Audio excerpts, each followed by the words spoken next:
আসসালামু আলাইকুম। ডিসিইউর ভর্তি পরীক্ষার ফলাফল কিন্তু প্রকাশ পেয়ে গেছে। তোমরা যারা ডিসিইউতে অর্থাৎ ঢাকা সেন্ট্রাল ইউনিভার্সিটিতে 3টা বিভাগে এই ভর্তি পরীক্ষা দিয়েছিলে, সায়েন্স, আর্টস, কমার্স, তোমাদের 3টার ফলাফলই প্রকাশ পেয়ে গেছে।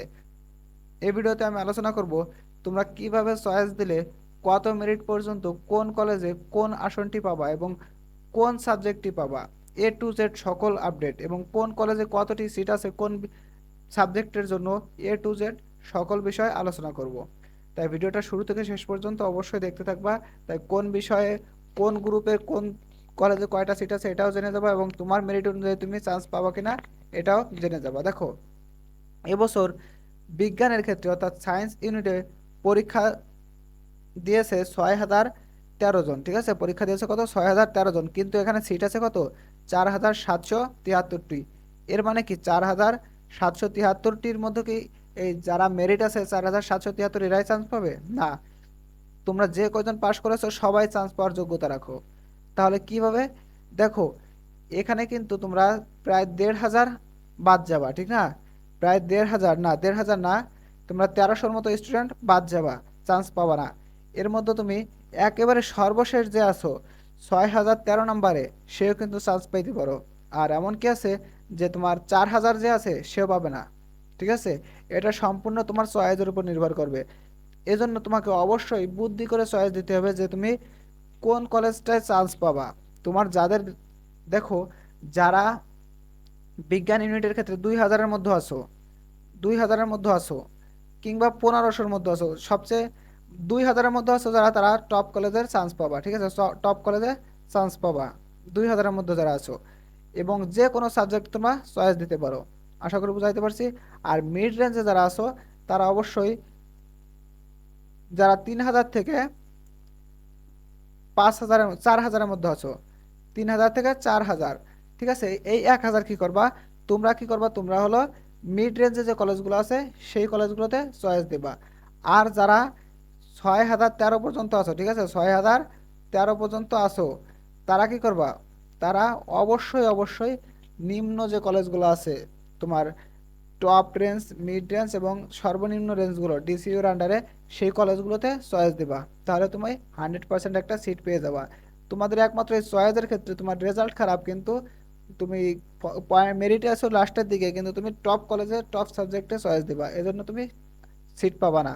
এমনকি একেবারে লাস্টের জন্য সে একটু বুদ্ধি করে তার যোগ্যতা অনুযায়ী একটা কলেজের যোগ্য আসনে যোগ্য একটা সাবজেক্টে চয়েস দিছে, সে কিন্তু চান্সটা পেয়ে যাবে। তাই এই ক্ষেত্রে অবশ্যই তুমি বুদ্ধি করে চয়েস দিবা। তুমি কিভাবে বুদ্ধি করে চয়েস দিবা এই ভিডিও নিয়ে একটা ভিডিও আমার চ্যানেলে আপলোড করা আছে, এই বিষয়টা নিয়ে তোমরা ভিডিওটা দেখে নিবা। এখন দেখো, কলা ইউনিট অর্থাৎ সায়েন্স আর্টসের ইউনিট, আর্টসের ইউনিটে মোট সিট আছে দেখো 4,492টি। ঠিক আছে, কিন্তু এখানে পাস আছে তোমরা 6,000+। তাহলে 6,500 পর্যন্ত কিভাবে চান্স পাওয়া সেটা নিয়েও আমার একটা ভিডিও দেওয়া আছে। ভিডিওর লিঙ্কটা আমি ডেসক্রিপশন বক্সে দিয়ে রাখবো, তোমরা দেখে আসবে। দেখো, 6,000 পর্যন্ত তোমরা এখানে চান্স পেতে পারো। এই একটু আগে যে নিয়মটা বললাম এই নিয়মটাই তোমাদের ফলো করা লাগবে। তোমাদের বুঝে বুঝে কলেজ চয়েস দেওয়া লাগবে এবং সাবজেক্টগুলো চয়েস দেওয়া লাগবে। ঠিক আছে, ব্যবসা শিক্ষা ইউনিটের ক্ষেত্রে 1,885টি আসন আছে। ঠিক আছে, 1,885টি আসন আছে, কিন্তু পাশ করেছে কত? 3,008 জন। ঠিক আছে, সরি, 3,208 জন পাশ করেছো। সকলেই এখানে চান্স পাইতে পারো। ঠিক আছে, সকলেই চান্স পাইতে পারো। এই যে বিষয়টা বললাম যে বুদ্ধি খাটিয়ে তোমার চয়েস দিতে হবে। এখন এই জায়গায় যে 1,200-র মধ্যে আছে সেও কিন্তু চান্স না পাইতে পারে। ঠিক আছে, কিন্তু সর্বশেষ জন্য চান্স পাবে কিভাবে বললাম?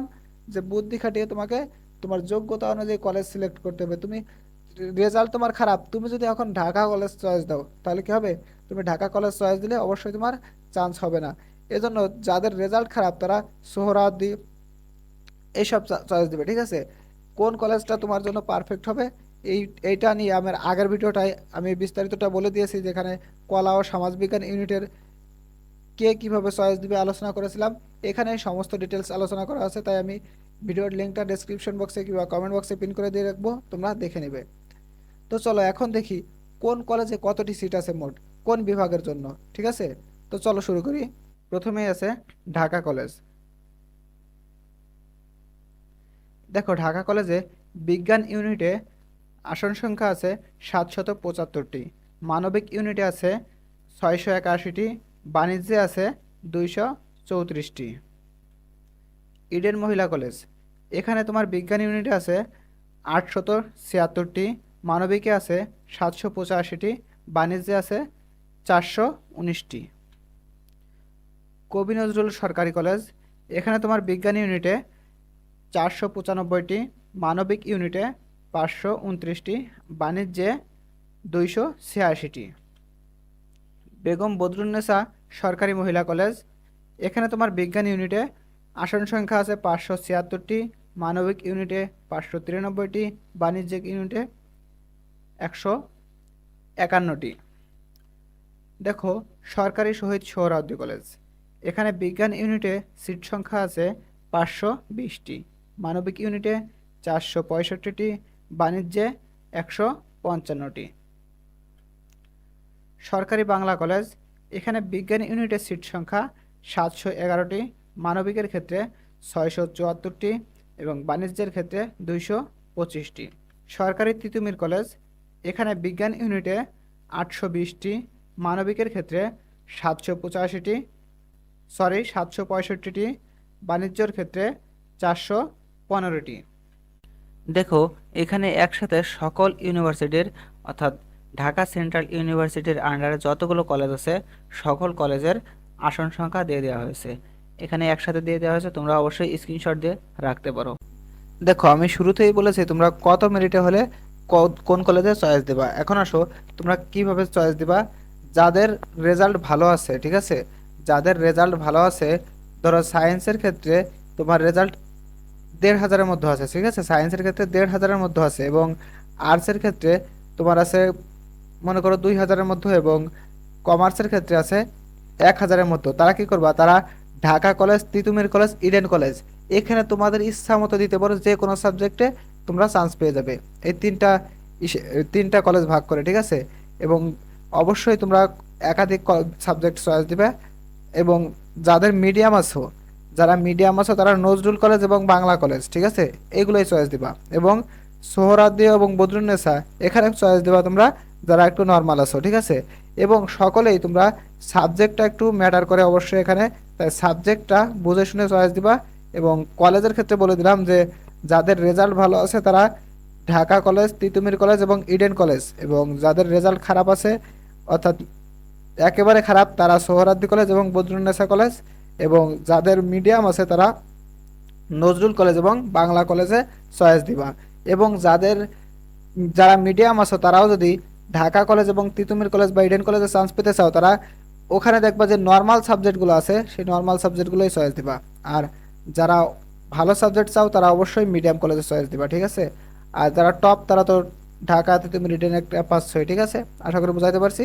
প্রিয় শিক্ষার্থীবৃন্দ, শিক্ষা সম্পর্কিত যে কোনো সঠিক নিউজ সবার আগে পেতে অবশ্যই আমাদের চ্যানেলটা সাবস্ক্রাইব করে রাখবো এবং ফেসবুক থেকে দেখলে অবশ্যই ফলো দিয়ে রাখবে। এছাড়া যদি তোমাদের কোনো প্রশ্ন থাকে অবশ্যই প্রশ্ন কমেন্টে করে যাবে, আমি উত্তর দেওয়ার চেষ্টা করব। তো ভালো থাকো তোমরা সবাই, আল্লাহ হাফেজ।